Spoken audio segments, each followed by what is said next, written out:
unboxing of everything to take this 5 horsepower Briggs & Stratton flathead, which was 5 horsepower, and the magical parts in this box that's going to double, triple, or even quadruple the power output of that engine. I'm kind of looking forward to this. What do we got? Alright, so it looks like we have all the gaskets. Looks like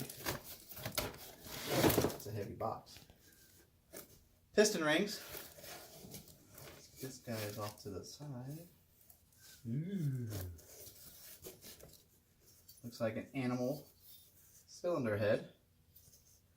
That's pretty balls. That goes right there. And we have this is a alcohol carburetor. Alcohol carburetor. Ooh. Billet piston rod and piston.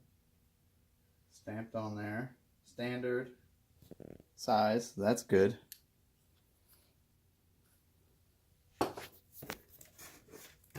This is a Briggs & Stratton cheater cam that's been welded with lubes. Obviously. More foam pieces. What do we got here? Ooh. Crane cams. High lift. Nice duration cam. Which means I have to weld the inside of the block for that. Various gaskets.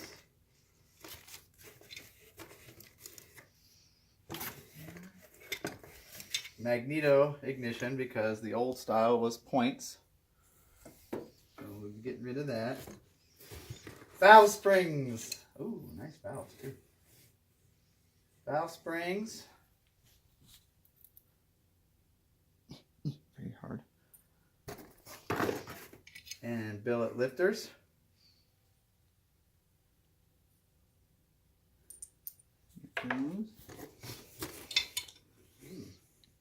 Multiple size valves.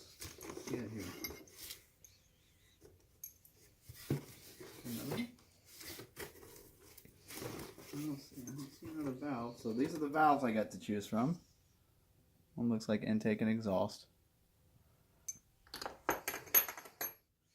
And the piece de resistance, stock length, bearing, crankshaft.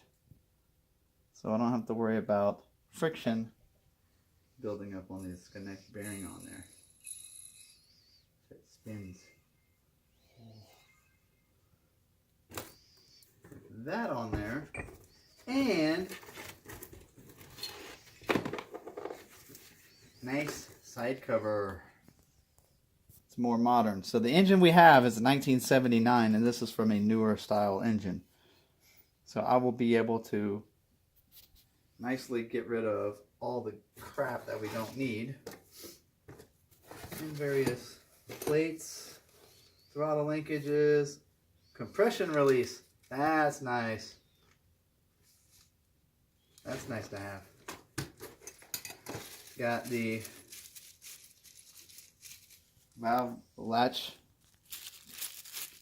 clips, or the valve clips, retaining clips. Throttle linkage, another throttle linkage,